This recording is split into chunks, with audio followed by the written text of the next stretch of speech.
Bienvenue dans ce premier chapitre, je vous propose d'installer et de découvrir la structure du framework Symfony. Donc si vous avez besoin d'informations sur le framework, il ne faudra pas hésiter à vous rendre sur le site officiel symfony.com et aller dans la partie documentation. Et on va aller sur la doc de Symfony. Donc cette doc est organisée d'une certaine manière, mais nous ce qui va nous intéresser c'est le début, le Getting Started pour commencer. Donc pour commencer à utiliser Symfony, on vous indique ici les différents prérequis. Donc il faut avoir PHP 8.2 comme je vous le disais, avec les extensions suivantes. Donc ça c'est important, et aussi Composer. Donc tout de suite, je vais vérifier dans mon terminal que j'ai la bonne version. Donc je tape php-version, j'ai la version 8.3, donc c'est impeccable. Donc vérifiez bien ça, il faut que vous ayez la version 8.2 ou supérieure.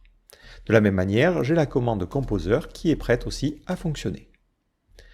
Donc pour installer Symfony, vous avez deux solutions. La première, c'est d'utiliser un CLI, donc ça va être un exécutable que vous allez installer sur votre système et qui va vous permettre d'initialiser le projet.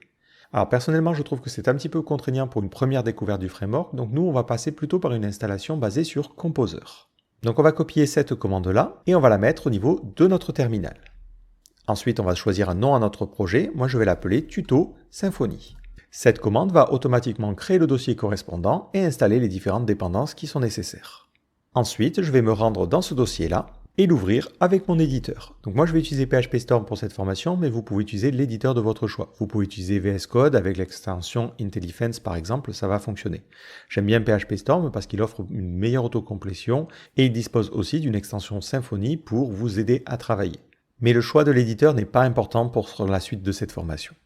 Alors là, avec la commande que l'on a tapée, on a installé ce que l'on appelle le squelette, c'est-à-dire qu'on a installé une version de Symfony qui est ultra légère et qui ne contient aucun des modules qui va être nécessaire à la création d'une application web. On n'a pas par exemple de système pour générer des vues HTML, on n'a pas la partie connexion à la base de données, ni rien. Donc il va falloir taper une autre commande, donc on va la taper directement dans le dossier de notre application, c'est la commande Composer Require Web App. Donc là, je tape ça, et on va voir que ça va installer tout un tas de dépendances supplémentaires, et ça va aussi nous poser quelques questions pour configurer les choses. Donc déjà, il nous demande est-ce qu'on veut inclure une configuration Docker. Alors nous, on ne va pas utiliser Docker dans cette formation, mais on va répondre oui. Ça met simplement un fichier en plus qu'on pourra utiliser plus tard si ça nous intéresse. Et on voit que ça fait tout un tas de choses. Une fois que cette commande est finie, vous avez maintenant le framework Symfony complet qui est installé. Si on regarde la structure des dossiers, ça va légèrement changer. On a des dossiers supplémentaires. Alors parcourons un petit peu les choses. Donc d'abord, à la racine, on a la structure avec un fichier Composer, donc ça c'est quelque chose qu'on connaît, il n'y a pas de problème. On a un fichier .env qui va nous permettre de piloter les variables d'environnement, donc ça va nous permettre de configurer un petit peu le framework. Donc par exemple, c'est là qu'on va pouvoir piloter la connexion à la base de données, pour choisir quel type de base de données on souhaite utiliser. Et on a comme ça différentes variables de configuration. Au niveau des dossiers, on a un premier dossier à la racine, assets, qui va contenir des fichiers JavaScript et CSS. Donc ça, pour l'instant, on ne va pas trop s'en soucier. On a un dossier bin qui va contenir deux exécutables. Un premier qui est la console, qui va nous permettre d'interagir avec le framework, et PHP Unit, qui est une sorte de pont avec l'outil de test PHP Unit. Si on se rend dans la console, si je fais la commande PHP, bin/console, et que j'appuie juste sur Entrée, ça va me lister l'ensemble des opérations que je peux faire avec Symfony. Donc cet exécutable console va nous permettre d'interagir avec le framework. On a un dossier config qui va contenir la configuration du framework. Cette configuration est organisée en fonction des différents modules et utilise la syntaxe YAML. Cette syntaxe, c'est une syntaxe qui est basée sur l'utilisation de l'indentation. Donc on a une clé, deux points, une valeur. Et après on peut avoir comme ça un système imbriqué. Cette configuration, on l'explorera au fur et à mesure de cette formation. On a un dossier migration qui va contenir les migrations, ça a trait à la structure de la base de données. Un dossier public qui servira de dossier racine. Donc lorsque l'on va héberger notre application Symfony, c'est ce dossier-là qui servira de racine pour notre serveur web. Le dossier SRC va contenir l'ensemble de nos classes. Donc ces classes sont dans le namespace app. C'est ce que l'on retrouve dans le composer.json.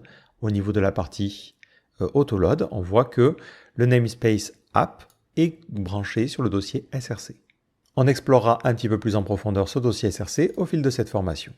Le dossier templates va contenir nos vues HTML, donc ça utilise une extension un peu particulière que l'on verra plus tard. On a ensuite le dossier test qui permettra d'écrire nos tests. Le dossier translation va contenir les traductions parce que Symfony va nous permettre de créer un site multilingue. Et le dossier var est un dossier qui va contenir des logs et des fichiers temporaires. En général, vous n'allez pas forcément trop y toucher. C'est le framework qui va écrire à l'intérieur. Donc il faudra s'assurer que ce fichier-là est accessible en écriture. Donc voilà pour la structure. De manière générale, ce qui vous intéresse, c'est le dossier public pour mettre tout ce qui est publiquement accessible, le dossier SRC où on va écrire nos classes, et le dossier template pour écrire notre partie HTML. Donc maintenant, justement, on va démarrer notre petit serveur. Alors on peut le faire de deux manières. On peut utiliser la commande Symfony en faisant Symfony serve, mais nous on a choisi de ne pas l'utiliser de cette manière-là.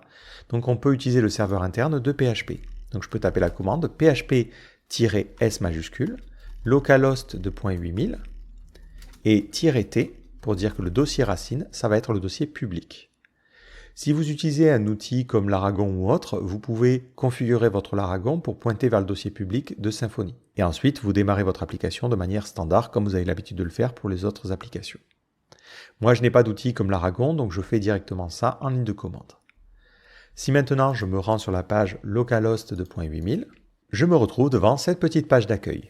C'est une page qui est automatiquement générée par Symfony et qui nous présente les premières étapes à faire, et avec des petits liens rapides vers la documentation ou autre.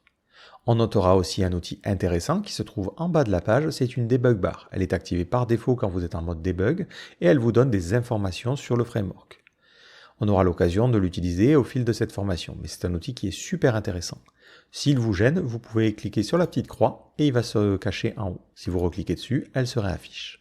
Donc si vous n'arrivez pas à obtenir cette page d'accueil, n'hésitez pas à poster un commentaire, j'essaierai de vous répondre si vous avez un problème, et je vous donne rendez-vous dans le prochain chapitre où on va mettre en place notre première URL, faire en sorte que lorsqu'on aille sur l'accueil, on n'ait plus cette page-là, mais une page particulière. Donc je vous donne rendez-vous dans ce prochain chapitre.